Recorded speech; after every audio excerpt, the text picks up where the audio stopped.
Hi, everybody. We're going to get started. Thank you so much for coming tonight to the Candidates Forum on Climate and Energy Issues for First Franklin District. I'm sorry? Speak up? You got to get that right. Yeah, right. Yeah. Like that. Thank you for coming. Tonight's event is co-sponsored by Climate Action Now and the League of Women Voters of Franklin County,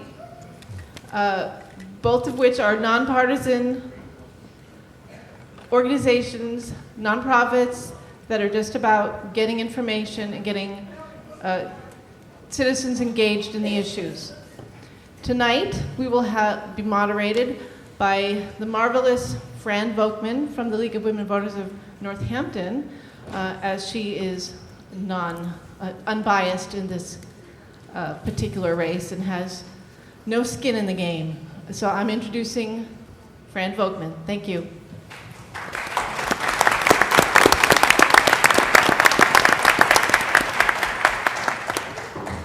Welcome, everybody. Can you hear me? We're here tonight to learn about each candidate's perspectives and priorities, about what we all recognize. Fran, you're going to have to speak right into Speak into that mic. Tricky. All right. There you We're here tonight to learn about each candidate's perspectives and priorities about a core, what we all agree is a core issue of our time, climate change. More specifically, how can or should the Commonwealth of Massachusetts respond to the challenge of climate change? What should be the roles of our representatives in the state legislature with respect to climate and energy policy? And how can they best represent us in this area? As moderator of this forum, it's my job to move us crisply through a range of questions aimed at exploring this area. All 8 candidates are here, as well as 3 panelists who will provide questions. Here's how the evening will go forward. Each candidate will introduce himself or herself with a 1-minute opening statement. The panelists will then ask questions. The panelists are George Forcier from the Recorder, Jenny Danielle from Climate Action Now, and Nicole Moore from the League of Women Voters. And I want to thank them now for their participation.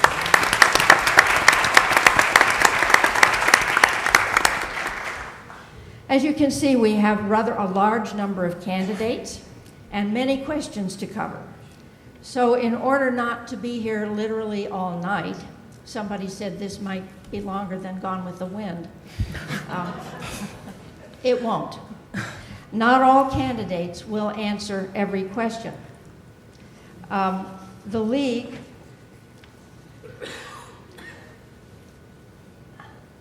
I have a grid here that lays out who answers which questions and in which order, organized in such a way that ensures overall fairness with respect to number of questions, speaking orders, etc. You would not believe this. It's wonderful. It's awesome. And it will ensure total fairness. You want to see? I will call upon each panelist in turn for each question, and at the same time, I'll let the candidates know which 4 of them will be asked to address that question. Each candidate will have 90 seconds to address each question. And now a word to you candidates about timing. In order to be fair to everybody and allow the maximum amount of information to be shared, it's critically important that you adhere to the amount of time allowed for each answer. When you have 30 seconds left, a timekeeper in the front row, there they are, will hold up a sign. Likewise, when you have 15 seconds left. At the end of your 90 seconds, there will be a firm signal to stop. At that time, just finish your sentence with a few words. That's it. You will impress us all with your amazing organization and discipline. And now to all of you out there. Tonight's questions will come not only from our panelists, but from you. There's an index card on each chair. Yeah. And we urge you to jot down a question addressed to all of the candidates. When you're done, raise the card above your head and a league representative will pick it up. A league panel will quickly review the questions, perhaps combining similar questions and choosing questions that allow for the greatest range of topics. And those questions will be passed along to the league panelist, Ms. Moore, who will read them to the candidates. At the end of all of the questions, each candidate will be given the opportunity to make a 1-minute closing statement. A few more things before we begin. The forum is being recorded. It's not live, but it's being recorded and will be available for subsequent viewing through Montague Community Television and Frontier Community Access Television. Please remain quiet throughout the forum. Clapping after individual statements takes up time and can be perceived as unfair. However, you're invited to celebrate all of the candidates at the end of the closing statements. I think we have made sure that there are no campaign signs or literature inside of this room. That's the rule. And there are designated places outside, which you've already seen, for these materials. And finally, please turn off your cell phones, beeping watches, and any other sources of sound and light. Our speakers are going to provide all the light we need tonight. So now let's move on to the opening statements. The candidates have drawn numbers to determine the order of the opening statements. And the first speaker will be Mr. Edwards. Ready? Ready. All right. Well, thank you very much for coming tonight. My name is Jonathan Edwards, and through much of my career, I've been professionally and civically committed to fighting climate change, fighting for environmental justice through clean energy and energy efficiency. I want to thank the League of Women Voters and Climate Action Now for sponsoring this debate. And as I talk tonight, and as we all talk tonight, I want people to remember that I am passionate about this issue because I'm committed to this earth. I'm committed to preserving the environmental footprint that we walk on. We are nothing without this earth. As part of my 14 years as a Whately Select Board member, I have led the town's efforts to become a Massachusetts green community. In the same year of 2013, I led town efforts to form a partnership between Whately, Williamsburg, and Chesterfield to all become Massachusetts solarized communities, and I have friends here from Williamsburg that we worked passionately with. That's a minute. Thank you. All right. The second speaker is Mr. Baker. Thank you to our hosts for this forum and to all of you for participating. I'm running to serve as your legislator because I want to keep working with you on the community building I've been doing in our small towns for over 2 decades. I'll use that experience to advocate effectively for our region in Boston. I'll fight for our rural schools and for single-payer health care and for policies that will help us build resilient communities and accelerate the renewable energy transition. I've learned a lot about what it takes to make small towns successful by working on community and economic development projects in this region for nearly 25 years. I've launched clean energy initiatives, supported small businesses and elder services, run a green job training program, built affordable housing, and organized arts projects. I served on a regional school committee and now chair the Shelburne Select Board. I also now work with our area legislators to support manufacturing training and with our colleges and universities on sustainability education. That's practical experience I'll bring to Boston on day one to advocate for our region. None of us will immediately replace Steve Kulik's experience, but I'm confident I can help you fund achievable community projects in our 19 towns. All right, the third speaker is Mr. Waring. Hi there, thank you. Hello. Great.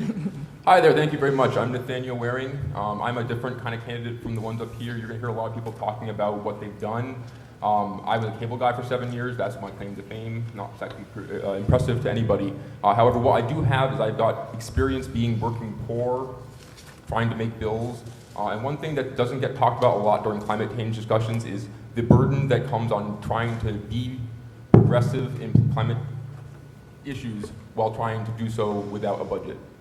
It's easy to say that I want to do solar, but if you can't afford to, or if you can't get the financing to, you can't. Thank you very much. Okay, the next speaker is Ms. Doctor. Hi, I'm Christine Doctor. Thanks to the League of Women Voters and Climate Action Now for hosting us. I'm originally from Peru, Massachusetts, and I now live with my family in Cummington. I've worked in Massachusetts politics in the State House for both a governor and a state representative. I'm a lawyer who's taken on tough issues, such as the World Trade Center bombing, Holocaust reparations, and public defense. Now I volunteer on my town's education committee, on the board of a co-op, and for people in need of legal help, including anti-pipeline organizations and farmers installing solar arrays. I'm a farmer myself, and I see firsthand the challenges we face with climate issues. The environment is one of my biggest concerns. My campaign advisors include internationally recognized experts on climate change, conservation, agriculture, and resources. My campaign is unique in that I have a green campaign manager, and I'm running a green campaign. We use recycled paper and avoid vinyl and single-use plastic, even for stickers, buttons, lawn signs, banners. And if elected, I would seek a seat on the Joint Committee for the Environment, Natural Resources, and Agriculture. Thank you. The next speaker is Ms. Blay. Hi, everyone. My name is Natalie Blay, and I'm the Executive Director of the Franklin County Chamber of Commerce. For the record, our chamber is not associated with the U.S. Chamber of Commerce.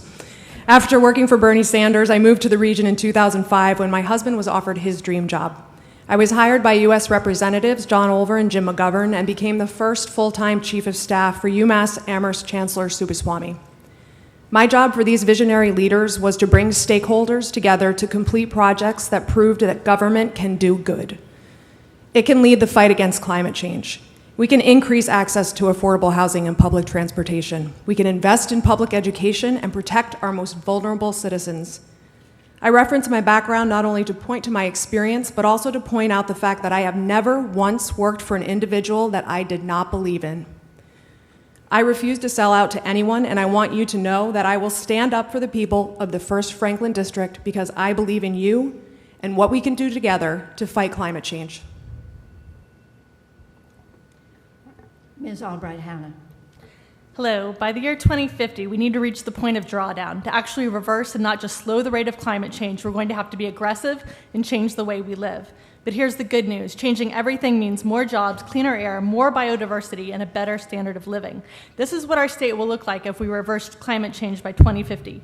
100% clean, renewable energy, no biomass, landfill methane, nuclear, or waste energy will depend on wind, solar, and geothermal energy. Our cities will be dense, energy efficient, walkable, and bikeable, and served by mass transit. No more sprawl, no more losing 13 acres a day in Massachusetts to development. Our cities will have net zero buildings and green roofs. They'll compost and curtail food waste. And they'll be connected to us, the rural areas, by high-speed rail and biking and hiking trails. In the rural areas, our small towns will be energy efficient and walkable, but will have an additional role to play in the fight against climate change. Our farmland, pastures, and forests will sequester greenhouse gas emissions. An increase of only 0.4% of soil organic carbon can offset 35% of emissions. There's a Healthy Soils Amendment to the Climate Resiliency Bond Bill in the House right now that would move us closer to that future. Our tax code should be rewritten with these goals in mind. We have one shot at this, and we have to get it right. Mr. Pease. Thank you. I also want to thank the League of Women Voters and Climate Action Now. I think this is the most important forum we're going to have on this campaign because this is the most important issue of our time. And our next representative not only needs to be bold in sponsoring the legislation that's going to get us through climate change, but needs to be a vocal advocate, needs to put the pressure where it's needed on leadership to ensure that we are a leader in this country and in the world, and we should be. As a young person, as certainly the youngest person in this race, and I mean no offense to any of my opponents, but I'm likely to be around the longest. And as such, Wow. As such, this is a reason why I am extremely, extremely concerned about climate change. There is no reason why Massachusetts is not a leader now. We can be, we must be, and our next representative needs to ensure that we do just that. That's why I'm running, and I certainly hope to win your vote on Tuesday, September 4th. Thank you. Ms. Wisniewski. Thank you. Good evening, and thank you all for coming to the League and Climate Action Now for organizing. The 1st Franklin District is already a critical piece of the climate action puzzle and part of a powerful vision for land conservation and renewable energy. We defeated the pipeline, and we have high rates of solar adoption. We are leaders in local food systems.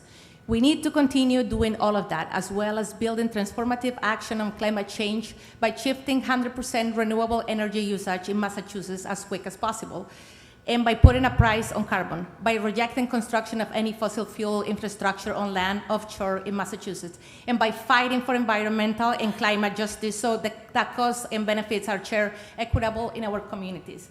I am committed to continuing to build solutions that have real impact and to always keep learning from my constituents and experts in the districts and beyond. Thank you. Okay, now we're going to move right into the questions.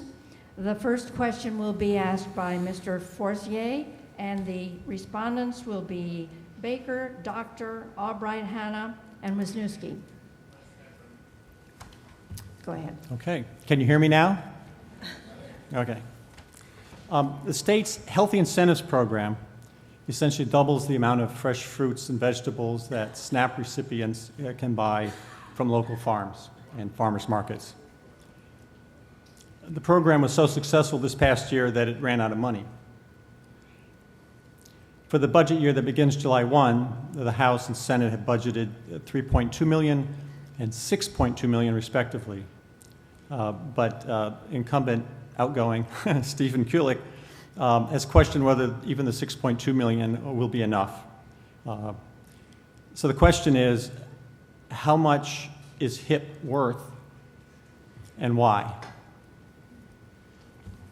Okay, Mr. Baker. I think HIP is worth a lot. It's an effective program that really provides opportunities for healthy food through the SNAP program, and I think we need to support that both to improve our diets and our health, but also to give a boost to our local farms and farmers markets. I think all of those have been demonstrated successes just from the spend out of the program. I think that looking down the road at this question of how much can we fund it and the growth of both HIP and SNAP are big issues federally as well as at the state level, is really looking at how do we fund and tax the food system as a whole. And I think the larger question that I'd like to address as a legislator is looking at the need to really address chronic disease that's really linked to the overconsumption of processed foods and sugar. And I think if we began taxing the things that we don't want more of, like chronic disease and heart disease, obesity, diabetes, and cancer, those are our major health costs that are linked with unhealthy food. And I think if we begin taxing processed food, we can nudge our way forward to funding programs like HIP. Ms. Doctor. I think that HIP and SNAP are extremely important for a number of reasons. Firstly, they're very important to farmers to have a strong agricultural economy. We really need farmers to be able to have a market that is supported by both the government and by consumers. And something very important when considering climate issues is considering the environmental justice and social justice aspects of our climate system. And that really includes how we operate our food systems, how we grow our food, how we process it, how we package it, how we transport it. There are a lot of chemicals in this process, and there's a lot of carbon in this process. So bringing the food to local markets from local farms is a great way to get a lot of the chemicals out of our food system. So how do we fund these big price tag programs? Well, I think we should put a price on carbon.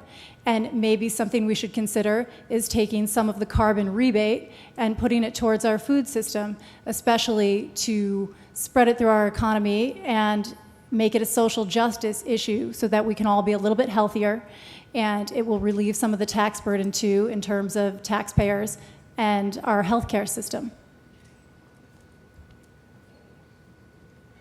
Ms. Wisniewski. So food security is at the bottom of my heart, and actually my full heart. I was a food pantry assistant for 3 years, and I saw firsthand how important it is to have food with a sense of social justice. So the HIP program is absolutely worth every penny. The way we did it is we work with local farmers to ensure that also families who are coming to the food pantry will have access to different produce. From the people who were the neighbors and they were growing food. So it is important to collaborate with the CISAs and every entity that is working to provide these incentives. Also for the weak parents, there is a way to provide farmer markets vouchers so they can also have access to healthy schools. This is critical for lower income families too, and because we live in that bracket in the state, and when we have control over the industries and corporations, handling our food is detrimental for the health. I also will say that for the school districts, we have to start bringing these food incentives as well. We have to change the way our children are eating at schools. And food access for all, for elderly, for children, for the vulnerable in our community. So I wrote and signed a petition to continue the HIP program. It's totally worth, and I will continue fighting as your state legislator for this food security program. Thank you. Thank you. All right, moving right along to the Wait, sex. don't I need to go? Sorry, Sorry. Kate was also supposed to answer. Did we have 4 speakers? You missed Kate. Oh, I'm so sorry. No. We had Baker, Dr. Albright, Hannah. Albright hand Yeah. right here. You, we didn't, oh, I'm so sorry. Go right ahead. Thank you. HIP is amazing, and I want to expand it to include locally produced protein. I think that anybody who wants it should have it, and also we should do a marketing campaign so more people find out about it. I would fund it above the Senate proposed level. I would also support what Francia suggested, which is to put a much higher percentage of our locally produced produce and food in local schools. And yeah, because it's a win-win for everybody. It's a win for our farmers and our local economy as well as for our citizens. Okay, now moving along to the second question. It will be asked by Ms. Danielle, and the responders will be Edwards, Waring, Blay, and Peace. Communities around the nation, especially in California, are turning to community choice energy as a means of reducing greenhouse gases and gaining more local ownership and control over the provision of energy. Northampton, Amherst, and Pelham have joined together to start a conversation about community choice energy and energy democracy. Do you support the area changing the paradigm with the utilities in order to have more local control and to make long-term reduction in greenhouse gas emissions? I absolutely do support that. Throughout my career, I have fought very hard to expand the number of people who can take advantage. Throughout my career, I've spent countless years helping people expand their energy choice. As part of an organization called Smart Power, I helped create a program that put up over $100 million of solar on rooftops across New England and the Mid-Atlantic. $100 million of solar on rooftops. While it is not community choice, it is the march towards clean energy. In my own town of Whately, working with the towns of Williamsburg and Chesterfield, we adopted and we were successful in realizing Solarized Massachusetts, something that would not have been possible by 3 small towns alone, but we worked together, much like Community Energy Choice works together, to find a way to broaden our energy choices and energy options. Only 50% of homes across our region have access to rooftop solar because of roofs facing east, west, or north, and also because of tree lines. Community Energy Choice expands the number of people who have access to clean energy to virtually 100% of the population. The beauty also is that it's accessible to all levels of income. You can buy into programs through leasing as opposed to ownership, and making sure that all economic strata have access to clean energy is a perfect part of Clean Energy Choice. Okay, Mr. Waring. Thank you very much. I'm glad that John was talking about the access that this, can you all hear me? The access being across the board. And that's one of the reasons why I fully support this, is that renters can't put solar on their roofs, but renters can buy into community solar programs. Renters can be a part of that. And a huge part of the population are renters who don't have access to these things. They don't have a choice. Their landlord says it's Western Mass Electric or Energy Grid or whatever it is, and that's what it is. So these kind of programs would give these people options that they don't have. So I really for that. Thank you. Ms. Blake. So I think that the more local we can be with our energy, the more secure we are going to be, period. There's always going to be a tension with the utility companies because they don't want us to be putting more renewable energy into the grid. They don't want us to be installing energy efficiency measures because they make money when we don't have those things in place. So we have to be pushing back against those utilities to make these programs like the one that's happening in California right now happen right here across Western Massachusetts. The conversation that Northampton, Amherst, and Pelham is having is a great start. And we have shown here in Western Massachusetts that we can do so much more together. When we collaborate together, when we come together, we are able to show Beacon Hill what it means to be leaders in energy efficiency and renewable energy technology. So I commend what's happening in California. We need to be doing more of it here. We need to be doing community choice solar and making sure that all communities have access, all individuals have access to solar.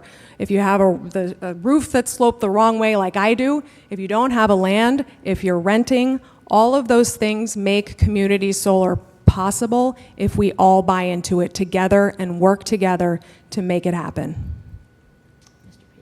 Thank you. Yeah, and this is really important too. You look at utility companies have a monopoly, right? And so I think this brings up the conversation of decentralizing our electric grid.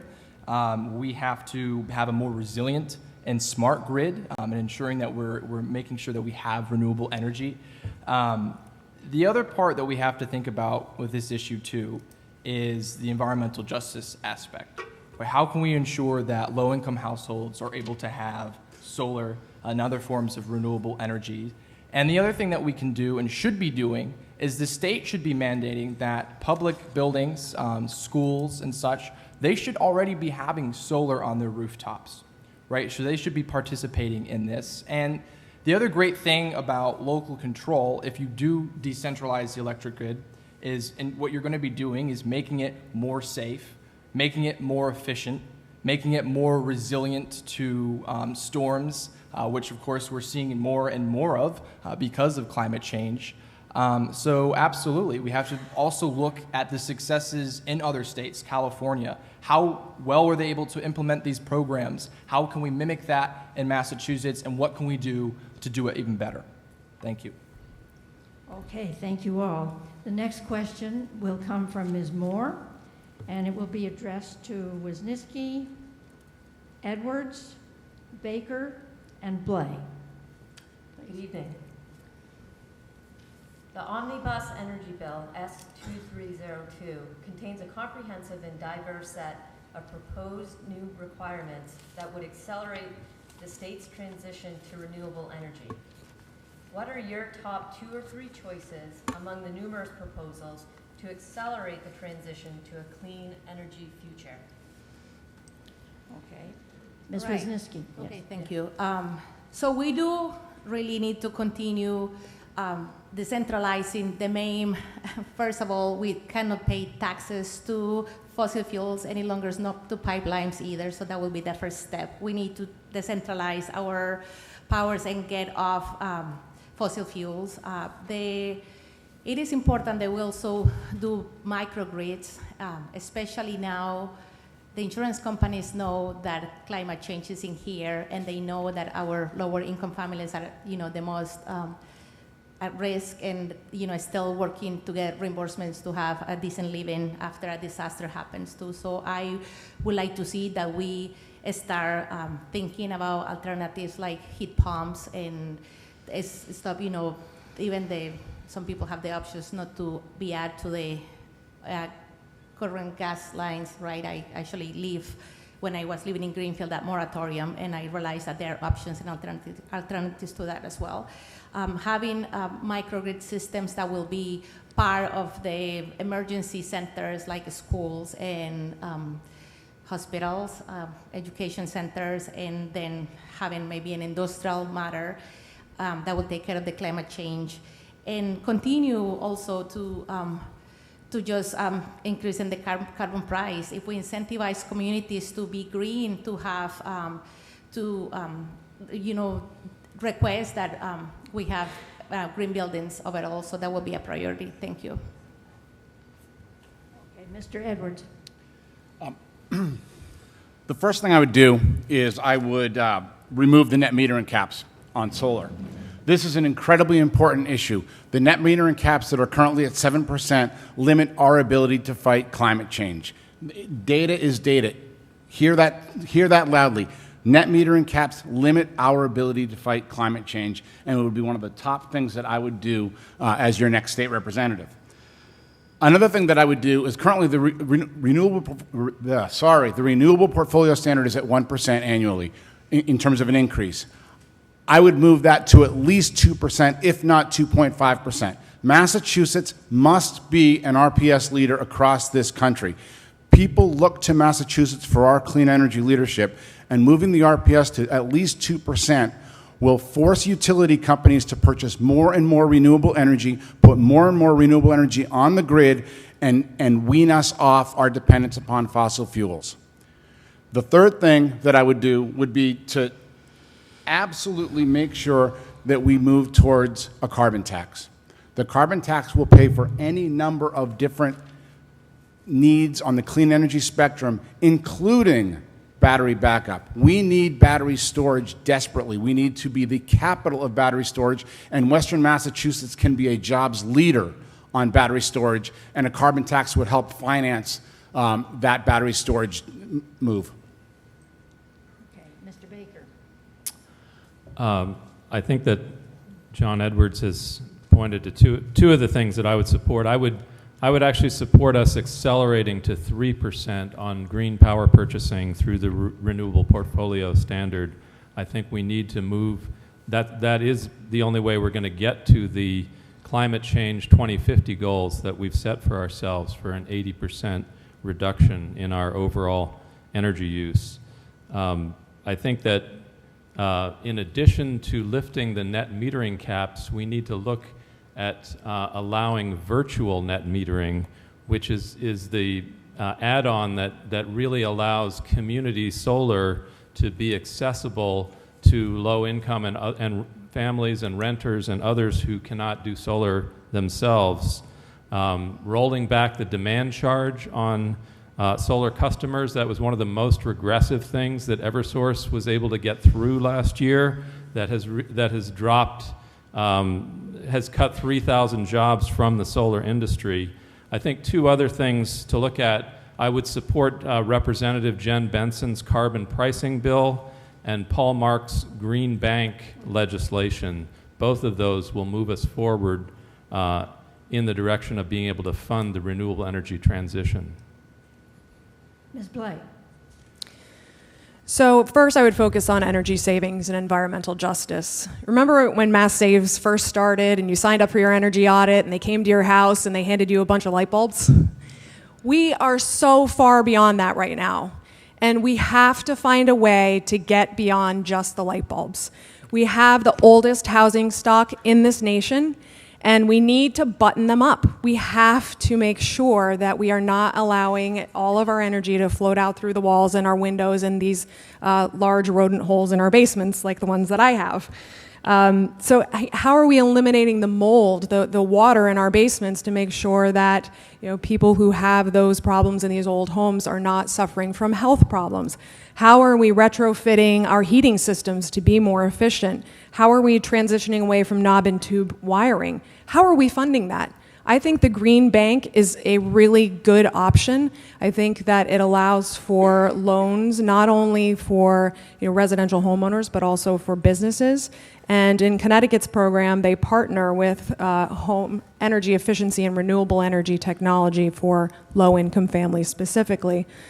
I also think it's important to increase the RPS by 3% annually. And once our homes are buttoned up and safe, let's prioritize the installation of solar. Let's lift the net metering cap and renew demand for this effective renewable energy source and fuel the local economy. Let's delay first in the nation residential fees on solar and guarantee fair on-bill solar compensation for renters, low-income residents, and residents of publicly assisted housing. Thank you. Okay, the next question is from Mr. Forcier, and it goes to Ms. Albright Hanna, Wisniewski, Waring, and Doctor. Okay. After the State Department of Public Utilities rejected Rep. Stephen Kulik's petition to be an intervener, a full intervener, in a Berkshire Gas Company 2016 plan for supplying energy to the region and discontinuing its moratorium on new hookups, Rep. Kulik filed legislation which would ensure that any town with the utility service area, within the utility service area, or any legislator whose district includes such ratepayers, or any group of 10 or more ratepayers, would be allowed as full interveners in the case. Do you feel that the DPU should be required to allow those kind of interventions, and why?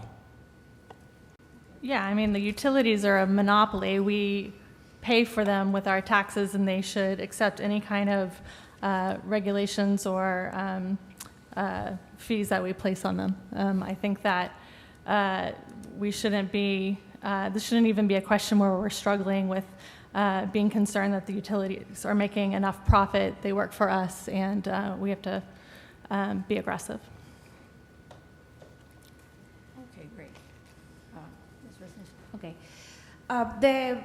Right now, we have a lot of leaks that are not being reported, and the utilities should be fixing these leaks. They are health hazards to our community, and we absolutely should be changed to solar and just eliminate the infrastructure. So that's, we will continue pushing for that. Right now, we have to make bold statements for stop corporations to keep clouding. Right now, like our governor, he received incentives for encouraging fossil fuels pipeline, and we need to stop this, and we need to stop receiving these pipeline initiatives, because the leaks, if we accept that, that means somebody else in Pennsylvania is getting drill and frack, and all of this is just making statements right now to stop corporate and to keep pushing to become energy efficiency by 2050. And we know that being there, it will take the 80% part is easy to do, but the 20% is the push that we need from not allowing corporations to do this, to work harder, and that 20% will take 80% of the resources that we have available to fight. Thank you. Okay. Mr. Waring. Thank you. The short answer is yes. I do think that they should be allowed to have interventions, but more than that, I think that we're asking small questions about a really big problem, and that is that basic necessities are not publicized. It should not be a question of profit. It should not be a question of which energy is more effective, more efficient, more cost effective. It should be a question of making sure every single person has the access they need, and doing that in a way that's not going to damage the future of our planet for everybody. Thank you. Ms. Doctor. Thank you for the question, George. As an attorney, I think it's extremely important that individual citizens have standing to legally intervene when large issues that affect our lives are happening, and when corporations have all the power and individual citizens have no power. We need to address that and rebalance that, and giving people standing to intervene is extremely important. We've seen this happen with pipelines that are trying to come through our state. And also, look what's happening right now in the Arctic National Wildlife Refuge. I spoke with one of my advisors yesterday who's on assignment from the New York Times climate desk on a journalistic assignment. He's going up there to look at what's happening to the environment, because right now our presidential administration is seeking bids for drilling in that refuge. The impacts to the environment are huge. The stakes are enormous. So we need our concerned citizens to act, and intervention is the legal tool that will allow them to do so. So we need to pursue that and to continue to allow that and make sure that happens so that we can maintain a voice. Otherwise, we have no voice. And things such as pipelines can be put through our backyards. Thank you. Okay, the next question comes from Ms. Danielle, and the responders will be PEASE, Baker, Edwards, and Albright-Hanna. So Massachusetts needs both market-based and regulatory solutions in order to respond to climate disruption. How will you support the renewable portfolio standard, which is the amount of renewable energy required to be added to our mass energy mix, by at least 3% annually, in the face of very strong resistance from the utility companies? Also, do you support hydropower from Canada in our mass renewable mix? Yeah, so the renewable portfolio standard, I believe one of my opponents said that we need to have it at 2%. I would say that this is such an urgent issue, we cannot afford to be at less than 2%. So if that means 3% or higher, that's absolutely what we need to do so that we can meet the goals that the legislature has mandated for 2030 and 2050. When it comes to hydropower specifically, so whether we're talking about hydropower coming from Canada, which is what our current governor's administration is pushing for, or not, I don't think that hydropower is a great solution for our energy needs, and part of that is because hydropower is very damaging to the ecosystem. So what we need to be prioritizing is solar. We need to be prioritizing offshore wind, which, by the way, has the ability to power every home in Massachusetts, which is incredible. And to the opposition for turbines and offshore wind, who say that they don't like to see that, well, I'm sorry, this issue does not afford our ability to say they don't look nice. So that would be my response to that. We have to absolutely ensure that we're investing in more renewable energies. I don't think hydropower is the best way to do that. Mr. Baker. Thank you. Yeah, I think the question was really not just how do we raise the renewable portfolio standard, but how do we actually get the renewable energy to that level? And I think I laid out some of those measures in the last question: lifting the net metering cap, allowing virtual net metering, rolling back the demand charge on solar customers. All of those things will reinvigorate the solar market, which has taken a big hit in the last year. There's been a 20% drop-off in solar because of the regressive measures that the utilities have taken. I think expanding offshore wind is a better option than hydropower from Canada. I think in the short term, as we look at as we grow the renewable portfolio, we are going to have to accelerate battery technology and other ways to balance intermittent power from solar and wind. And so, it may be that some hydropower will be necessary, but I think by increasing battery storage and other measures, we can balance that. But that is going to be the challenge as renewables become a larger share. We've seen that in Europe already, and we need to take a lesson there. Okay, Mr. Edmonds. Well, I'm the one who said 2% and actually said 2.5. Sorry again. I'm the one who said 2 to 2.5%, and I'm simply mirroring what Senator Pacheco and the Environmental League of Massachusetts has endorsed as part of their drive towards increasing the renewable portfolio standard. It has to be an iterative process for it to pass, and we need to know how to make things work. And the iterative process is the best way, and Senator Pacheco is a huge RPS advocate. In terms of the voluntary and mandatory question, my organization, Smart Power, championed voluntary and mandatory marriage.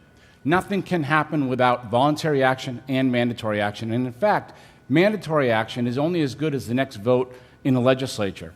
Voluntary action gives political cover to legislators to make the right choices on things like RPS. Without voluntary action, elected officials, regulatory bodies have no ability to understand and to have a pulse on what the public feels. My organization, Smart Power, worked tirelessly to make sure that elected officials understood the support that was out there through voluntary actions so that those elected officials would actually continue to make hard choices towards a growing RPS and fighting climate change. So I have direct experience marrying up voluntary and mandatory regulations and decision-making processes because it is the only way to accomplish greatness in the important area of climate change. Ms. Albright. So the question was about market-based versus regulatory approaches. We are facing an existential threat. And when we face an existential threat, when our country is going to war, for example, we don't rely on market-based solutions to fight a war. We pay for the weapons. And so this is how I feel about what we need to do to challenge climate change right now. We need to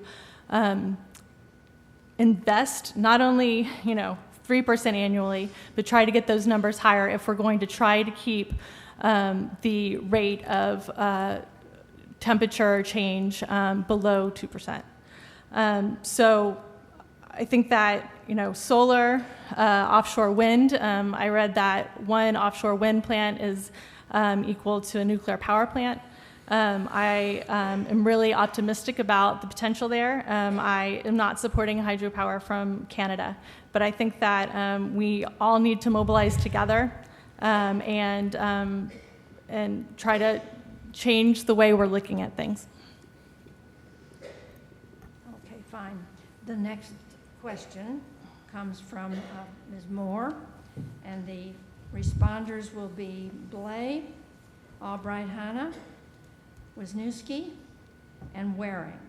And I don't think you need me to call on you every time. You know which ones you are, right? Who I needs do. me? Go ahead. A green bank is currently proposed for Massachusetts, and other financing mechanisms for promoting renewable energy, energy efficiency, or conservation projects also exist or are in the works. How would you envision using any such financing mechanism locally to expedite development of a clean energy economy in Massachusetts? Thank you for the question. So as I mentioned before, I think that the green bank is critically important as we look at moving past those light bulbs. I also think that programs like PACE, where Mass Development is providing loans for businesses to become more energy efficient and install renewable energy technology, those sorts of loans are critically important. So whether it's PACE or a green bank, we have to be working with individual homeowners as well as commercial owners to install those technologies. I also think that it's critically important for our low-income families who are struggling. When I worked for Congressman Olver, we did Wisdom Way Solar Village, zero net energy, affordable housing. Massachusetts can lead the way. We have to lead the way. If Massachusetts is building affordable housing, it should be zero net energy. We cannot be saddling people who are already struggling with additional debt. We cannot do that. It is no way to help them move forward. So I feel like the Green Bank is certainly a way to do that, but we have to get the funds to be able to do it to start with. And so, part of the cap and trade program is to get those rebates back into these sorts of programs that are reducing our need for energy and helping us to fight climate change every single day. I agree with all that. I'm also very interested in how we can invest in the other side of the coin of emissions, which is sequestering the carbon back into the soil. I believe that our towns and our rural area in Western Massachusetts plays this unique role where we can transition our farmers and our landowners into regenerative agriculture techniques, but that takes time in order to work. When you're weaning the land off of pesticides and off of all of the inputs, including fertilizers, it takes time before you start seeing the yields that actually make it all worth it. So to get over that hump, we need to be able to give people credits to stop tilling and to fostering the kind of biodiversity that will actually be a game changer. Not only for our local communities, but for the state as a whole. I also think there's creative things that we can do. For example, the payment in lieu of taxes program for our small towns right now depend on property taxes. What if we valued land differently? What if we said that the land itself is working and it's sequestering the carbon and they should get carbon credits and the town should be paid for the work that its state-owned lands are doing? Those are the kind of thinking that I think would be exciting to move us into a new phase. So the Green Banks by Representative Mark are excellent initiatives. I know the tough part is having 19 towns and their local municipalities to really be incentivized to use their assessments and have bonds to build the structures, and how they will create a system to pay their upgrades. So, as legislators, always we should be dealing with the direction and a forward momentum to create this environment with fertile grounds to grow these set goals too. So again, as a legislator, I will support every initiative for each towns to bring to being able to use these bonds to build infrastructures. Recently, we just have to vote in Montague for a new DPW building, and this is when we have to be speaking about how we can use this Green Bank initiative. So keeping pushing forward is a benefit, and is starting with the towns and then make it available for commercial and then to residential, so we can all be on the same page. Thank you. I love the idea of the Green Bank, but I'd also like to see us incentivize private lenders to lend for these projects by both backing them in terms of a security company or governmental agency that would back the loans if there were defaults, but also giving them incentives either through tax credits or preferred interest rates of their own from the federal bank. We need to not just have this one small fund we're talking about, but we need to make it a thing that there's money available for everybody to do this. The money that we're talking about here is a drop in the pan. This is not nearly enough to do what needs to be done. And so in addition to this, I'd like to see us moving towards, as people have been talking about, having the market itself step up as well. Thank you. The next question will come from Mr. Forcier, and the responders will be Dr. Blay, PEASE, and Baker. Okay. The short question is, are trees green?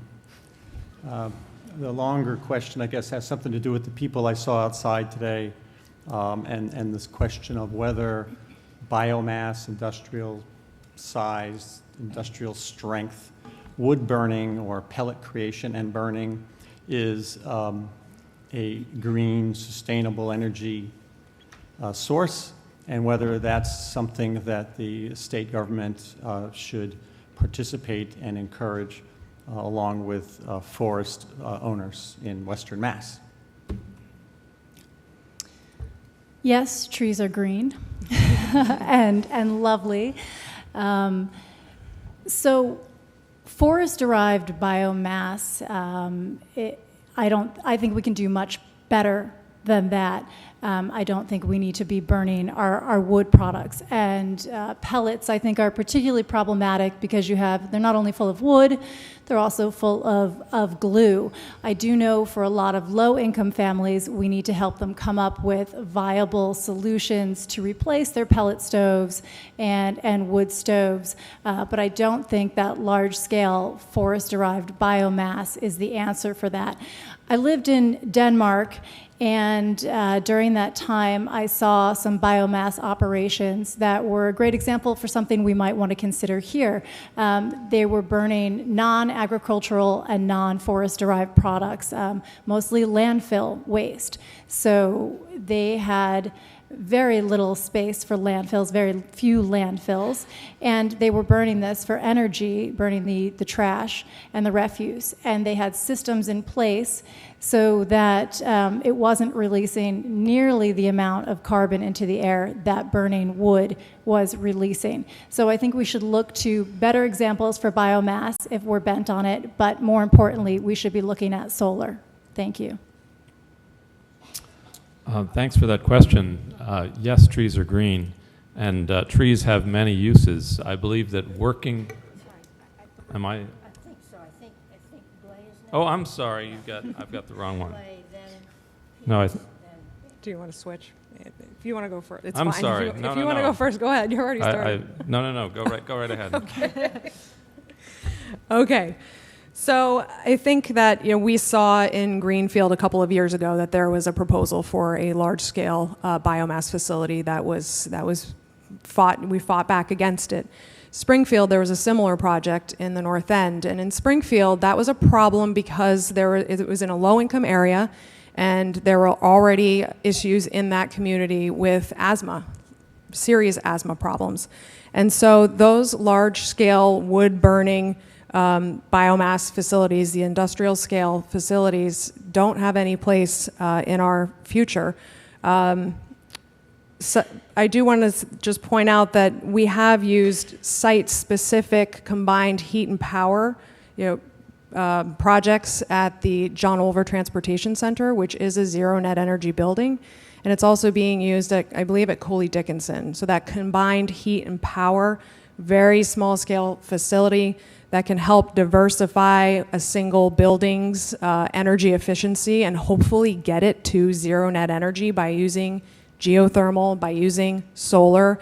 By pulling all of those things together, we're able to get to an energy efficient building and hopefully get to a zero net energy building. And yes, trees are green. I worked for John Olver for a long time, as you know, and I learned more about biochar than I think that I could have ever learned. And biochar is certainly something that we need to be thinking about for our future. The Healthy Soil Initiatives is something that we need to be pushing, getting that matter back into the earth and sequestering the carbon before it's released. So yes, trees are green, and as such, we should be trying to protect them and be planting more of them. When it comes to the issue of biomass, if we're going to be investing in renewable energies, I think that biomass is at the very bottom of that list. In Vermont, a lot of their public schools, they've been creative in using biomass, and as Natalie was saying, in small scale. But that being said, again, I don't think that should be our priority right now. Right, we have to be acting as urgently as possible to lower our CO2 and methane emissions, and as such, there are other priorities on that list. And the other aspect too that was touched upon, of course, is a lot of times these like biomass and toxic waste plants, they tend to be predominantly in communities of color and low-income neighborhoods. And so we have to think about too, if you're going to be investing in that, where are you putting it? How is it affecting the localities? So that would be my answer to that question. Now it's my turn. Yes, I think Greenfield did make the right choice in saying no to big biomass, and I think that was a misguided policy under the last administration that overly subsidized biomass and created kind of a false industry there that was not scaled to our forests or our economy. Some of the small-scale things that Natalie mentioned, Cooley-Dickinson Hospital, Mount Wachusett Community College is running on wind and biomass, not pellets, but chips. And I visited that facility, and it's extremely low emissions in terms of the things they put out. So I think that there is a role for small-scale biomass in those appropriately scaled kinds of facilities. I believe that working farms and working forests are some of the best ways we can preserve land and preserve wildlife corridors.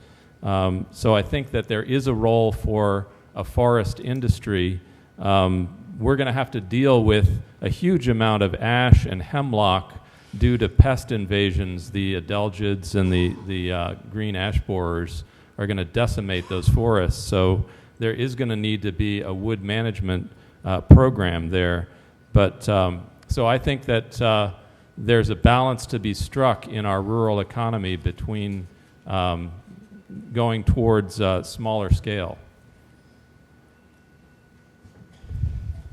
Okay, let me, before we go to the next question, let me just remind you that if any of you have questions written down that you haven't turned in yet, this would be the time. Be sure they all, yeah, somebody's waving one down there. Great. And we'll go on to the next question from Ms. Danielle, and it will be addressed to Mr. Waring, Mr. Pease, Ms. Blay, and Mr. Edwards. Thank you. The political influence of the fossil fuel industry and utilities blocks progress on climate solutions. Would you take a pledge not to take contributions from fossil fuel companies or utilities and their lobbyists and encourage your colleagues to do the same? And what else would you do as our legislator specifically to reduce the political influence of the utility industry and reform it so it could facilitate rather than hinder transition to clean energy? Thank you for that question. I think that it's important for us to both. Sorry. Do you mind saying the last part again? Sure. So what else would you do as our legislator specifically to reduce the political influence of the utility industry and reform it so it facilitates and not hinders the transition to clean energy? Great, thank you very much. As I said before, I feel that the utilities are, number one, they're monopolies, as people have said, and they should be privatized or publicized. The problem is that we have corporations, and this isn't just in this industry, it's in all industries, corporations making political decisions that are in their best interest and not in ours. And I think that one of the things being sent around today about the new amendment that would reverse Citizens United is an important piece of this because we need to take that control away from them. As for making a pledge that I won't take campaign contributions, I absolutely will not take campaign contributions, not only from that industry, but from any corporation. I pledge to only take from individuals. Thank you very much. Yes, and I absolutely will not be accepting contributions from the fossil fuel industries, and I'm also not taking money from super PACs, you know. But what we're talking about with the monetary influence that money has in our politics, it plays a negative role in our democracy. Before I was even eligible to vote, I actually brought a resolution before my town meeting in Worthington endorsing a U.S. Amendment to the U.S. Constitution that would reverse Citizens United in an attempt to get money out of politics. But we also have to be vocal and put pressure on those who are accepting contributions and how it's affecting their voting record. And I will say that our House Speaker also has accepted contributions from this industry. And that is absolutely unacceptable to me. And I'm not afraid to be able to call out leadership when they're in the wrong. When it comes to the utility companies, I think as Nathaniel was starting to touch on, it's publicizing them. And also, if we're able to have more microgrids, if we can have a successful microgrid for us answering questions, then we can have a successful microgrid for utility companies. So I think that's part of how we do that. And like I said, actually, one thing I will mention too, by the way, is that the Mass Democratic Party says that Democrats should not be accepting contributions. That's something that I voted on for the party platform, and that's something that every Democrat should be saying. Thank you. I think I'm up. You're up. Okay. So I would not accept money from the industry. Corporations are not people. I had the pleasure of working for Ben Cohen at Ben & Jerry's as he started his Stamp the Money Out of Politics campaign. And we drove all over the country getting people, raising awareness of the fact that corporations are not people. They don't live, they don't breathe, they can't vote, they cannot help us. Most of the time they end up hurting us. And so what we need to do is to fight back. We have a governor right now who is not putting forward a clean energy policy. He has put forward the very bare minimum of what might be called a clean energy policy. And the fact that we're talking about clean peak energy is talking about allowing natural gas pipelines and expansions in the Commonwealth of Massachusetts, bottom line. So if we are talking about changing this industry, let's make this industry less powerful. Let's take the power away from them. We talked about the tension before between us and them. What if we are the ones who are pushing for the renewable energy technology, energy efficiency technology, and taking that power away from them? And what if we elect a Democratic governor who is going to work with Senator Pacheco and Senator Eldridge to get us a clean energy plan for all of Massachusetts that does just what you're talking about? I think, No, I'm next. I know, but I have doctor down here. No, It's number 3. Is that- no, I had Blaze. Yeah. Edwards next. Anyway, Edwards is number 4. Have you had your, go ahead, you go ahead. Are you sure? You go ahead. Okay. And then let me All right. figure out what's going on here. Well, I would, much to no one's surprise, take that pledge wholeheartedly. I would make sure I'm not going to take donations from utilities. I will not take donations from any entity that's associated with fossil fuels. I will gladly accept donations from any organization that promotes clean energy and energy efficiency. The impact of utilities on our political process is mind-numbing.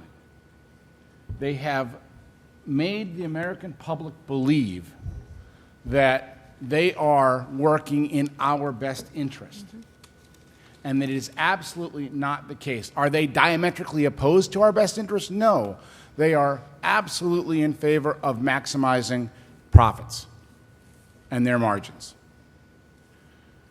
We need to reduce their impact on government. As a regulated industry, I believe we must do that. A regulated industry has to be curbed in its ability to influence public policy. It is the fox in charge of the henhouse.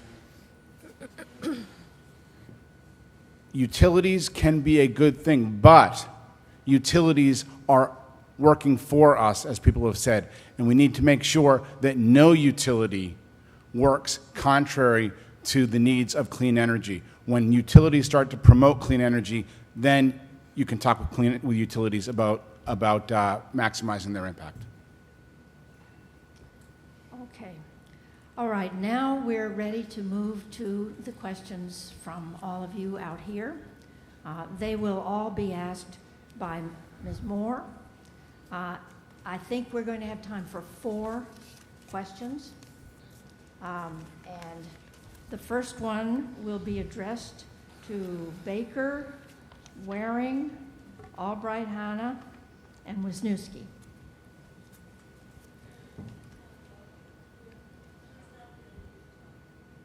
Who isn't? Okay, I'll try to go back and look at the form again and make sure that she does. Shoot, I thought we had smart grids. You know, yeah. You stole my job. I think there might have been a confusion, actually, on the last question. Ms. Doctor, do you remember what the last question was? Sure, yes, I do. I will not take money. Would you please address it? Yes, I'd be happy to. Thank you. I will not take money from the fossil fuel industry, although maybe we all should pledge to take their money and then donate it to save the forests. You know, and it's interesting going back to the question of our trees green and our corporations people. These are questions you wouldn't think we'd have to ask. It's very surreal. But America has taken a strange turn in calling corporations people or giving them legal standing as people. And the Colombian court, actually in the Supreme Judicial Court, recently had a fascinating decision in which they gave legal personhood to forests, to the Amazon forest. And what an interesting decision. What this means is that people have standing to help protect the forests in court. And it gives the forest certain protections so that you can't have the sort of mass deforestation that we're facing here in the US and other parts of the world. So this is the kind of thinking we should be doing. We should, if we're going to give legal personhood to something, why not to another living thing rather than to corporations? We don't share any DNA with corporations. We share DNA with all living things on the earth. So this is a sort of creative thinking that we should be exploring in our courts to try to get us to actually save our environment and the entire planet. Thank you. Thank you. Okay, now we'll move along to the questions from all of you.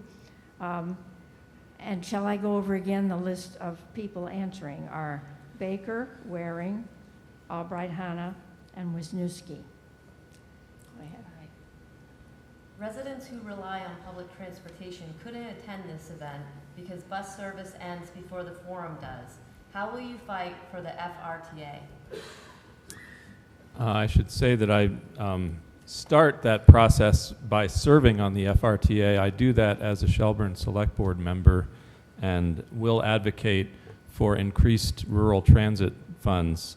I think that one of the issues that I see in my work developing manufacturing training programs is the difficulty that many low-income people have in getting to work, particularly on second shifts and third shifts where there is no public transportation. So I think we need to actually begin to look at special public transportation for workforce development, for helping people actually get to work. That's one area. And I want to go back because I think we all need to get on the record about taking money. And my position on that is I'm running this campaign as a clean elections campaign. Some of you may remember that I only take money from individuals up to a maximum of $50. So I believe if we want politics to be different, we have to do politics differently. And we have to say no to all special interest money and say yes to grassroots democracy. This is a particularly important issue for me. My wife is a Uber driver. That's what she does for a living. And she has regular customers that she drives home from work at 2:30 in the morning from Amherst, and they're spending a quarter of their paycheck a week getting home from work every single day because they don't have transportation and they don't have access to public transportation. This disproportionately affects the poor because poor people have less access to transportation of their own and less resources to do so. I think we need to both expand not just the hours of the FRTA and the PBTA, but also the towns in which they do business in. There's a lot of towns that just simply don't have any access to public transportation whatsoever, and that's a huge problem for our district in particular. Thank you. So public transportation is a human right. I believe that the Fair Share Amendment, which if we pass it, on the ballot. It's supposed to provide $2 billion for school and transportation costs. I hope that a lot of that money comes to Western Massachusetts so that we can provide our residents with the same right that people have in cities in terms of being able to get around. We were able to do things 100 years ago in terms of moving our elderly, our children, our disabled, anybody who can't drive a car around. We had trolleys, we had trains, and I think that we should be able to do what we were able to do at the turn of the century. So I am fully in support of public transportation and increasing funding for it across the board. Oh, I also wanted to add, in terms of the fossil fuel pledge, I made the pledge. It's on Twitter @KDAH. Thank you. I like to take the bus as much as I can, and I wish it was a form. I work in Springfield, and I wish it was an easier way for me to get transported in there. So I would love to see that train coming in here. I support and I will fund the FRTA and public transportation as a matter of social justice. Recently, I was talking to a woman in the bus stop, and she was saying that she was concerned about accessing her medical appointments because her routes was going to change. On the same day, I was able to talk to a developer who lives in Montague, and he said, I'm concerned about the route changes because my employees won't be able to make it to work. So we're talking about increasing more weekend services, connecting communities, support electric buses too. I think the cost of an electric bus is $90,000. Promote bicycles and ridership. And I think the rail would encourage to have a better parking. We just need also a culture change. As a school board member that I was in Greenfield, I promoted the conversations for student ridership and family ridership too. We need to also have more services during the schools. The school bus system costs a lot for us. So Worcester is doing it and Boston is doing it. So we need to start looking how we can efficiently use the FRTA as our support system locally too. So take the bus. Thank you. Okay, moving right along. The next question will be addressed to Blay, Doctor, PEASE, and Edwards. Ms. Moore. Article 97 of the Massachusetts State Constitution protects public lands in perpetuity. This was not enough to keep the pond in Sandusfield from becoming a pipeline site. What strategies would you use to secure and protect our public lands? Thank you for whoever asked that question. When I worked for Congressman Jim McGovern, the Northeast Direct project was happening in our backyards. And what happened with Article 97 was extremely discouraging, disheartening. We set up Article 97 to protect land from development. But the Federal Energy Regulatory Commission came in and said, nope, it doesn't matter. What you've decided to protect as a state does not matter because we need energy more. And to be frank, the DPU let us down too. And they repeatedly sided with the fossil fuel industry. They fight to curb renewable energy expansion. They push to charge consumers to fund pipeline expansions. And they rejected meaningful public participation in that process. I went to Clarkdale Fruit Farm and I saw those balloons going up through that orchard. That was not okay. And I can't tell you how many people have come up to me while I was working for Congressman McGovern and now still talking about how that process impacted them on a very personal level. We need to pass Steve Kulik's bill. We have to start with the DPU so that we can ensure that our legislators are able to stand up for their constituents during these processes. We have to make sure that our voices are heard because right now, FERC, DPU, everyone is against us, and we need those protections in place. So this was a tough chapter in Massachusetts history where a gas and oil company was allowed to take our land by eminent domain. We do need to pass Representative Kulik's legislation to reform the DPU, and we also need to think about reforms on the federal level for FERC. Reforming the DPU, part of it involves taking away gas and oil companies' mechanism for financing pipelines by not allowing them to pass that cost onto the ratepayers.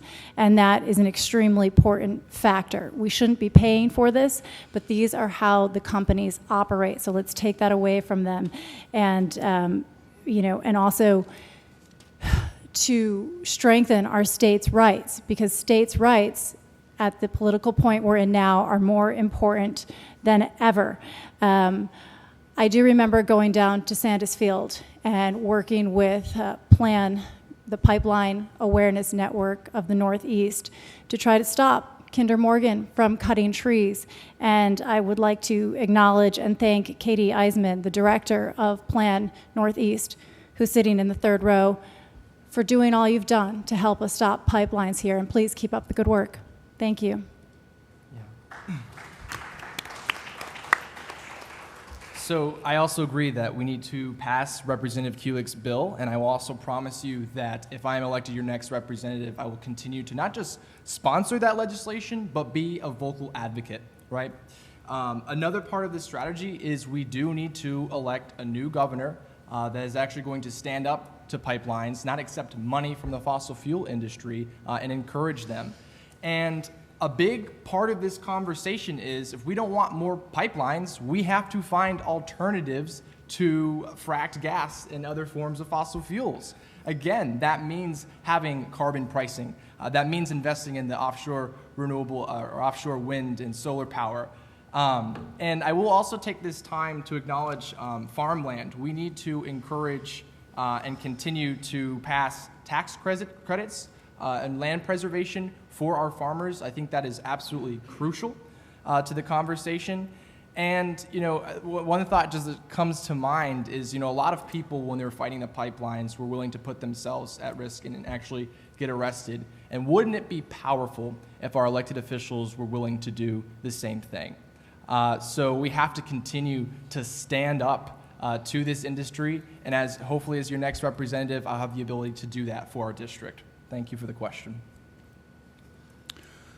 A lot of what we need to do has already been stated, but I would argue that reforming of the DPU and supporting the representatives' legislation can happen as a result of public outrage. We killed the pipeline largely because of public outrage.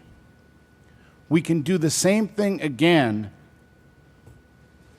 if we coalesce together and make sure that the DPU and others understand that public lands are to be cherished. They're not to be utilized for the purposes of our energy needs.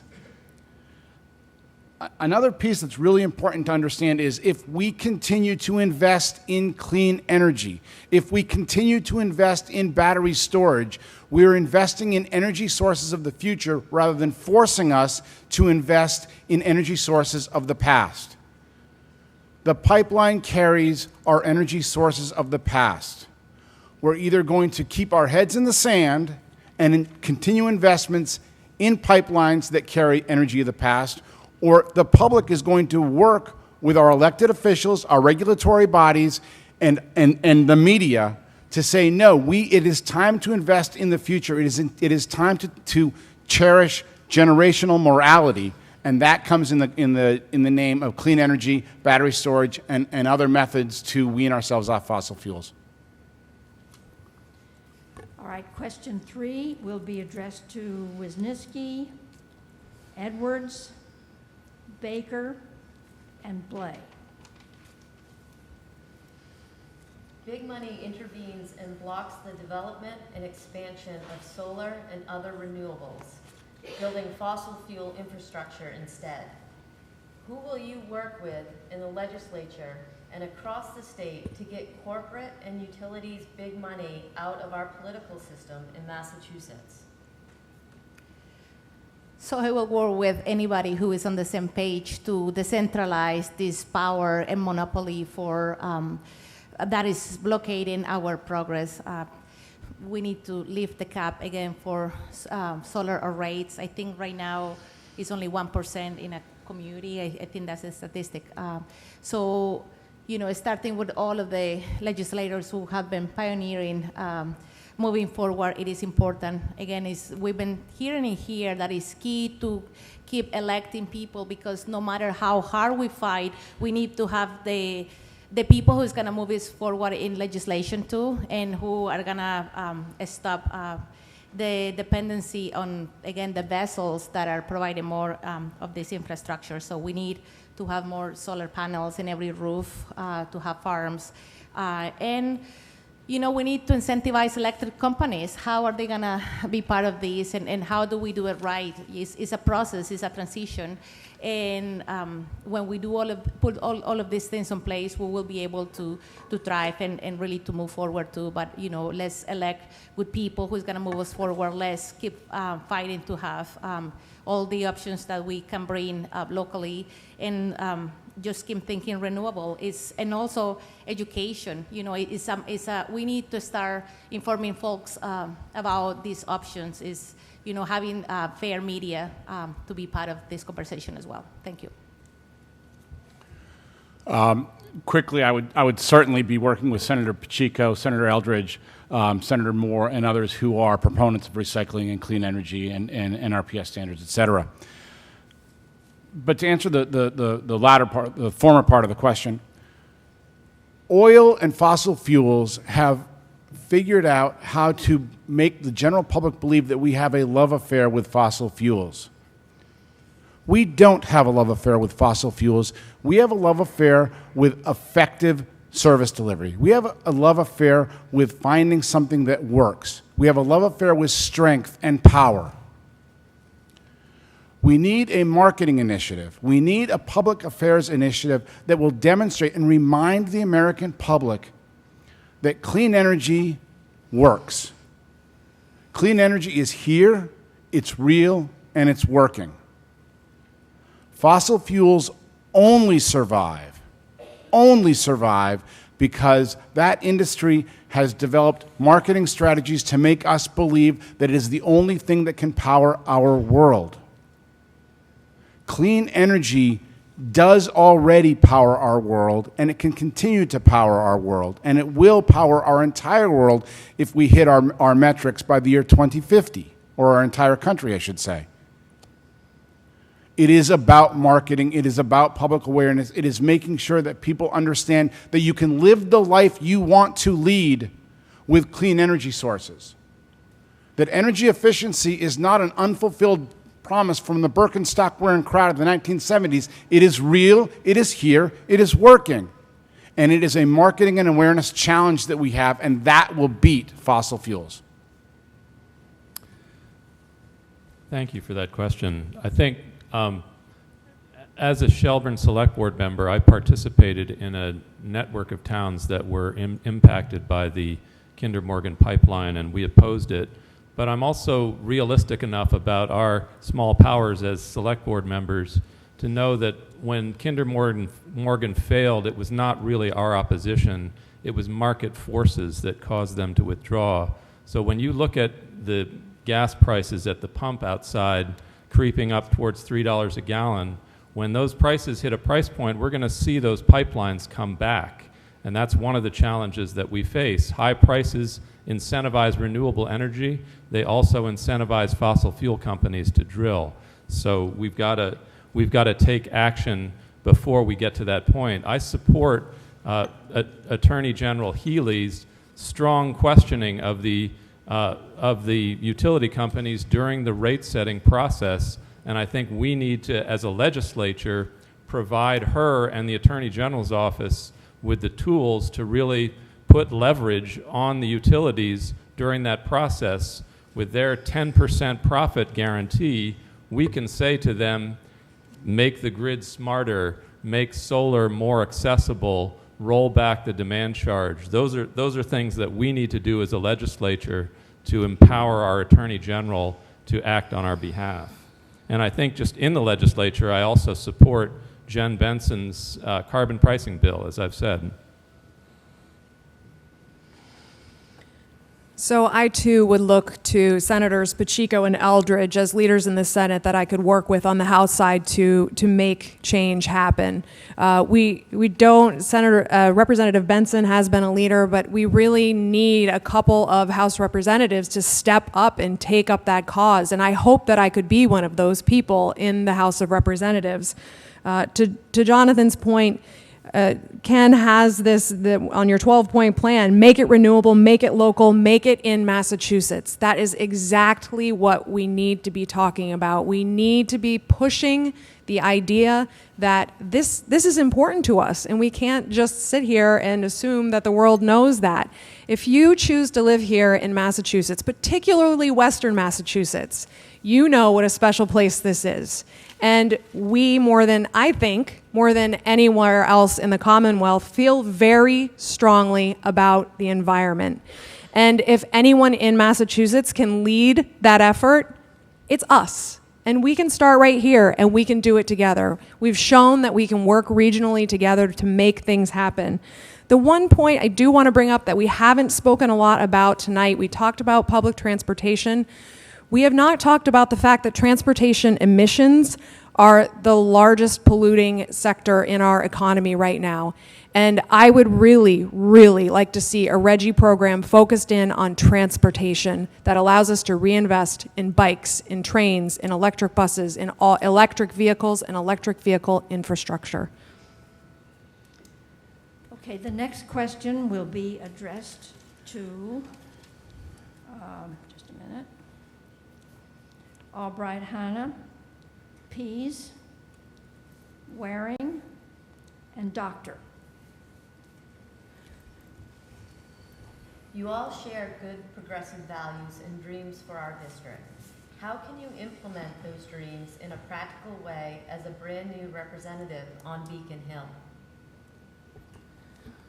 So obviously we have a challenge because there is a vacuum of leadership, but there's also an opportunity because there's going to be a whole new class, a whole new generation going in to lead Western Massachusetts. I think it's really, really important that everyone who wins their election in Western Massachusetts comes together with a common vision and a strategy for going into a power structure and figuring out where the cracks are, figuring out where the alliances are, and how we can, as Western Massachusetts, exploit that as freshmen, but also how we can use our collective power to represent Western Massachusetts and give it a strong voice in the legislature. So it's about organizing, it's about being smart and strategic, but also being united. Now that Steve is actually going to be retiring, have him be our Yoda, so to speak, and really learn from him and his successes. But a big part of this is going to be about your ability to make relationships with people, both in the legislature, which I've done, and both on the streets. When I was an organizer for Bernie Sanders on his presidential campaign, I went around the country organizing rural areas and colleges and figuring out how to have tough conversations with people and how to really bring people together. This is something I think I have the unique perspective and ability to do, also because I come from a really conservative family. My father's a huge Trump supporter, so you can imagine his, when I told him I was working for Bernie Sanders, he's like, a socialist? But regardless, it's your ability to bring people together. And if we're going to accomplish a progressive vision, you have to be bold and have that vision. You have to understand, though, these things do take time. I will say, though, when it comes to the issue of climate change, we do not have time, and we have to be extremely aggressive on this issue. But the other thing I'll say to the audience, all of you, whoever's elected, it's not them alone that's going to be able to accomplish a progressive vision. It's all of us. We have to work together. We have to coalesce. Tip O'Neill said all politics is local. If we want our democracy to work and be strong, we all have to be active and participate in it. And I will also say that whoever is elected, we have great candidates that you have to choose from. We all have to work with whoever is elected to ensure we can have a strong progressive vision. Thank you. Thank you very much. I feel that as the candidates, we have a unique position where we can figure out what we want to do with the next 2 years. Unfortunately, the bottom line is we probably won't get anything done. And that's not because we don't want to, but it's because the legislature as it's set up now all but prohibits freshmen's representatives from doing anything other than voting. What we can do is we can caucus with other progressives, caucus with other democratic socialists, and try and get enough support together to be able to make that voice heard within the legislature. Long term, I'd like to see us change those rules within the legislature so that people who are freshmen can come in. Right now, Massachusetts politics is very much a long game, very much about 20-year careers, 30-year careers, getting things done in your 10th year, getting things done in your 15th year. And what that means is that you can't have new voices making change. And so not only do we need to try and make the change ourselves, but we need to change that system from within as well. Thank you. Kate is correct that the Western Mass legislators will need to form a delegation and will need the very strong support of all of the residents in our district and Western Mass. And then we'll have to get creative, and we will have to come up with leverage over the rest of the state to make sure that we are heard and that our priorities can be met. We are a very small percent of the population, but we are a huge percent of the open land. So if Boston and Eastern Mass likes clean water from the Quabbin and fresh air to breathe and healthy, clean food, then we are absolutely vital and extremely important to the entire state and all of New England. So we have to use climate change as our trump card to have influence in the State House, and we'll have to work together. And we'll also have to reach out to industry leaders to make things such as battery storage and modernizing the grid possible. But I think that we can use climate change and our landscape to our advantage to get things done. Thank you. Okay, that concludes the questions. But before we move to the closing statements, which really will be closing, I want to take just a minute to just list the many people that we need to thank tonight who have contributed to the success of this forum. The Franklin County League of Women Voters, Climate Action Now, our timekeepers, the volunteers who collected and organized your questions, the videographers from Montague Community Television and Frontier Community Access Television, and especially our panelists, our candidates, and all of you. This really is what democracy looks like. Thank you, everyone.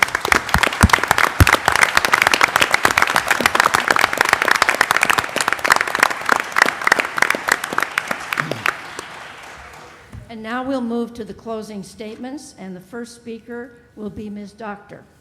Sure, yeah. So something we haven't talked about, but here in Western Massachusetts, we are at ground zero of climate change's first epidemic, and that's Lyme disease.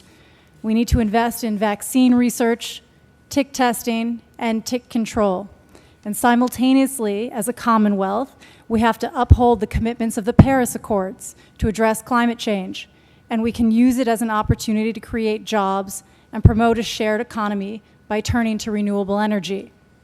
To meaningfully support renewables, particularly solar, we need to incentivize battery storage, modernize the grid, remove net metering caps, increase the RPS, double down on energy efficiency, address siting and community issues around clean energy, and pass Representative Kulik's Reform the DPU legislation.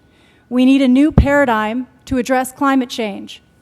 As long as power and profits rule politics and the economy, we will continue down the path of extraction, depletion, and pollution until it's too late.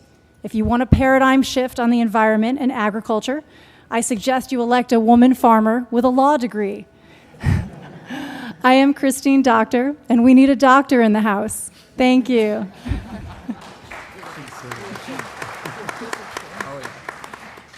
The second statement will be made by Ms. Blay.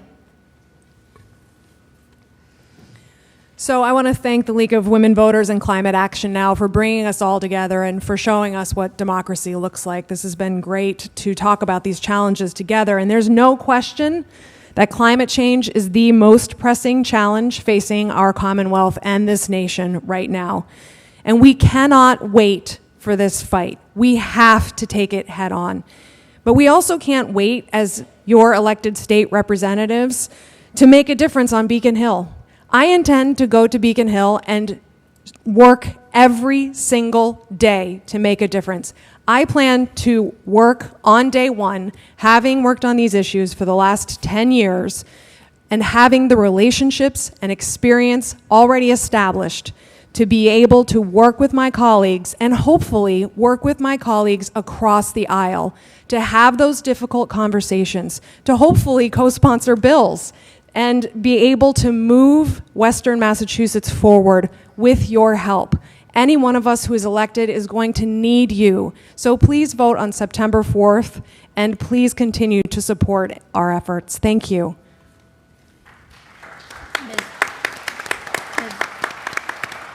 Ms. Albright Hannah. I just want to go back to the original vision, which is where are we headed, and what is the world going to look like when we get there. Young Casey might still be alive, and hopefully I will be in 2050. But I have 3 children, and I care passionately about what kind of world I'm passing on to them.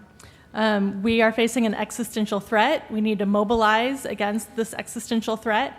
And that means looking around and considering, how we have been living our lives and maybe rethinking that on a much bigger level. It also comes down to how we value our land. We haven't talked a lot about land use during the session, but I believe that that's a much bigger part of the story. Attacking sprawl, keeping the rural character of our towns intact, preserving our forests and our natural resources, and giving back what we've been given. Thank you. Ms. Wisniewski. Thank you again to the organizers. As your representative, I will follow our Western Mass legislators to be a strong advocate for renewable energy and climate justice. I will stand for using 100% renewable energy by 2050 or earlier, safeguarding large landscapes to serve as barriers against climate change, building our economy by making sure Massachusetts is a leader in green and renewable technologies and infrastructure, and supporting our farmers and local food systems. I will work tirelessly and collaboratively with individuals, organizations, and business across the district to understand critical issues and to support your ideas that will move us forward. I will be true to you and my constituents when I don't know, and I will make informed and transparent decisions. And I am a fresh voice in this year of democracy for working families and individuals. So I thank you for your attention, and I ask for your vote on September 4th. So help elect the first Latina of Franklin 1st District to Beacon Hill. Thank you. Mr. Pease. Thank you. I really want to thank the hosts for having this really important conversation. Our next representative needs to be somebody who can be bold and progressive and coalesce with others to really act. This, as I mentioned in my opening statement, is the most urgent issue of our time. We can't just have these conversations. We have to be proactive in coming up with the solutions so we can combat climate change. And the other thing I'll just say, look, I may be young, but I have done a lot, I think, for folks my age.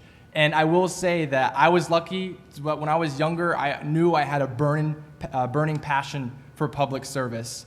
And I want to dedicate myself entirely to our district. And as a young person, I have a lot of energy. And so I want to use that energy for our district. And I will just say you can find out more about me, my issues, and where I stand by going to kcpeas.org. And I will leave you with this. Please give PEASE a chance. Thank you.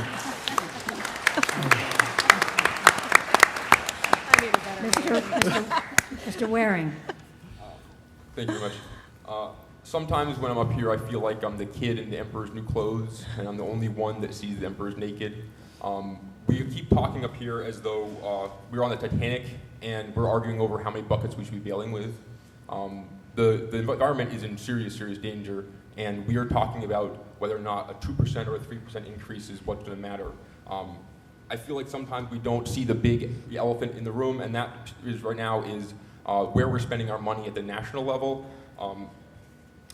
I'd like to ask you how much carbon is created through the wars that we are currently engaging in and have been engaging in for my entire life. How much money have we spent on failed fighter jet programs that could instead be being spent on fusion, on new technologies like solar, things like that? And I'd like to just end by saying that I'd like to just expand on my pledge before, that not only do I pledge to not take money from corporations, but I pledge to be the kind of candidate and the kind of legislature that corporations do not want to spend money on. In fact, I hope that corporations look to spend as much money on my opponents as possible. Thank you.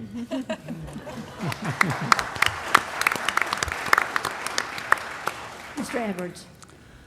This needs to be more than just about what I'm going to do when I'm a state representative. This also is about what I have done in my past, and experience really does matter. I have experienced fighting climate change for most of my adult life. In 2009, I was part of a leadership team that received the Green Power Pilot Award from the Renewable Energy Marketers Association. In 2010, I was part of a leadership team that received the Clean Air Excellence Award from the US EPA. I've developed programs to put $100 million worth of solar on rooftops. I've put 100 pieces of solar on rooftops in Williamsburg, Chesterfield, and Whately. It is what we have done.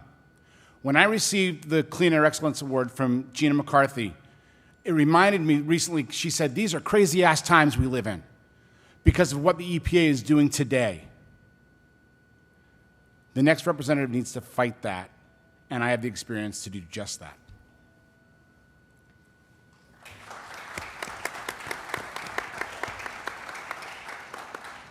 Mr. Baker. Thank you to the League, and thanks to all of you. Climate change is the largest challenge we face as a species. I believe the only way we can avoid despairing over the enormity of the task is to build a sustainable economy together from the ground up, linking our personal commitments, community projects, and enterprise with supporting state and national policies. As a Shelburne Select Board member, I launched a 3-town solarized project in 2016. Last year, I led our town's effort to secure green community status. This year, I'm working to join Shelburne to a county-wide green electricity aggregation project, and I've worked with neighboring towns to oppose the pipeline. I currently serve on the leadership team of the Ecovation Hub, a tri-state initiative growing out of the Vermont Yankee shutdown to replace those 600 nuclear jobs with jobs in sustainable agriculture, green building, and clean energy businesses. As your legislator, I'll draw on those networks to help us build a sustainable local economy. My #1 priority is working with you to strengthen our communities, and I ask for your vote in the Democratic primary on September 4th. Thank you.